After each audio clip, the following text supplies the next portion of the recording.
Nós estamos na semana da Páscoa, uma semana que antecede o domingo de Páscoa, e eu estava pensando sobre as palavras de Jesus na cruz e queria compartilhar com vocês ao longo dessa semana alguma coisa a respeito disso.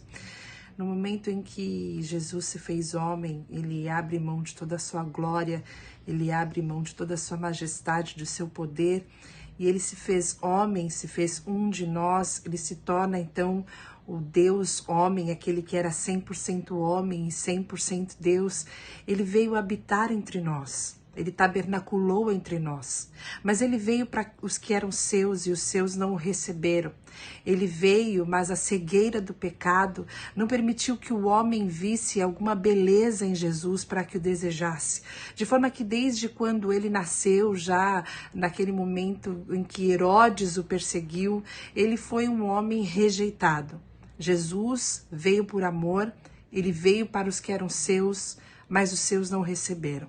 E ele foi rejeitado, ele foi perseguido, ele foi injustiçado, e no momento em que aqueles homens bárbaros e vis tiveram a oportunidade de colocar as mãos em Jesus, a mesma multidão que há uma semana antes era alimentada na multiplicação dos pães, foi essa mesma multidão que gritou, que bradou, crucifica-o. E agora Jesus, depois de um julgamento injusto e legítimo, é condenado à a pior de todas as mortes naquele momento, uma morte de tortura, uma morte de vergonha, uma morte de dor terrível, uma morte de sofrimento, a morte que era destinada ao pior de todos os criminosos. Jesus está na cruz, Jesus está na cruz açoitado, Jesus está na cruz envergonhado, Jesus está na cruz nu, Jesus está na cruz sofrido, e naquele momento ele começa a falar algumas das palavras que nós veremos. E a primeira das palavras é uma oração. Jesus inicia o seu ministério orando, e ali naquele momento ele também conclui esse ministério orando, e ele ora: Pai, perdoa-lhes porque eles não sabem o que fazem. É interessante que as mesmas mãos que eram impostas antes para curar os enfermos agora estão pregadas na cruz.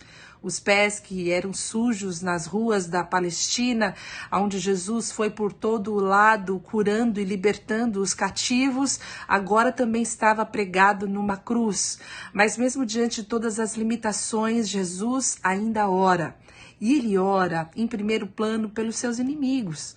Ele cumpre aquilo que ele tinha ensinado no Sermão do Monte para nós orarmos pelos nossos inimigos, orarmos por aqueles que nos perseguem. É interessante que num momento como esse, talvez eu e você clamássemos por misericórdia por alguém que nós amamos, mas dificilmente nós oraríamos pelos nossos inimigos, nós oraríamos por aqueles homens terríveis, vis, que sabiam o tempo todo, pela sede de poder, pelas maquinações demoníacas, que eles estavam fazendo mal e que aquilo era errado.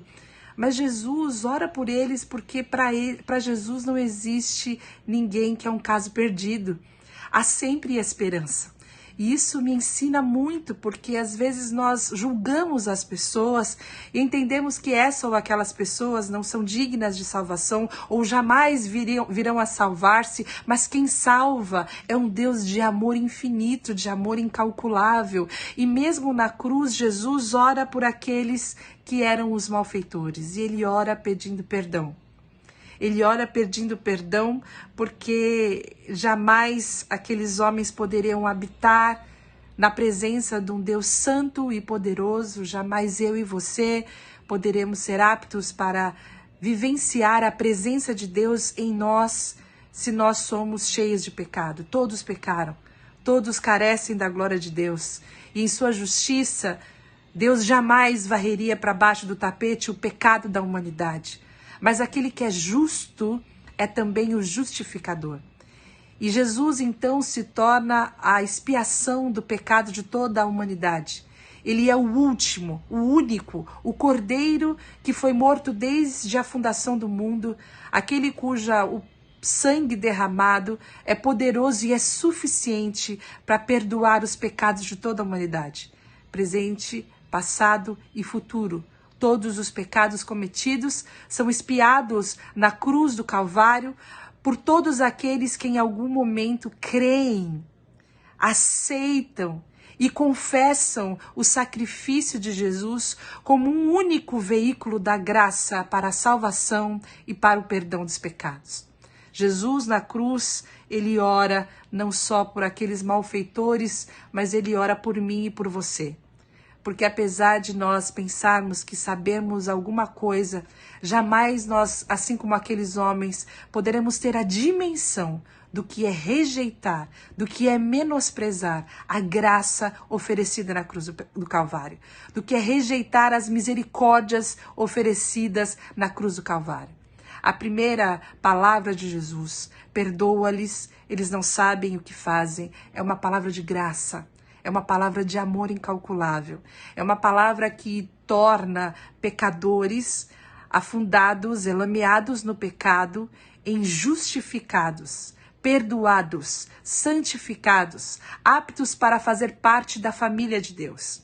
Às vezes nós tentamos, de alguma maneira, por práticas de boas ações, de boa reputação, fazer o bem, nos tornarmos pessoas que são aceitas e aprovadas até por Deus, mas nada pode aprovar o homem senão o perdão dos seus pecados, a graça oferecida na cruz do Calvário.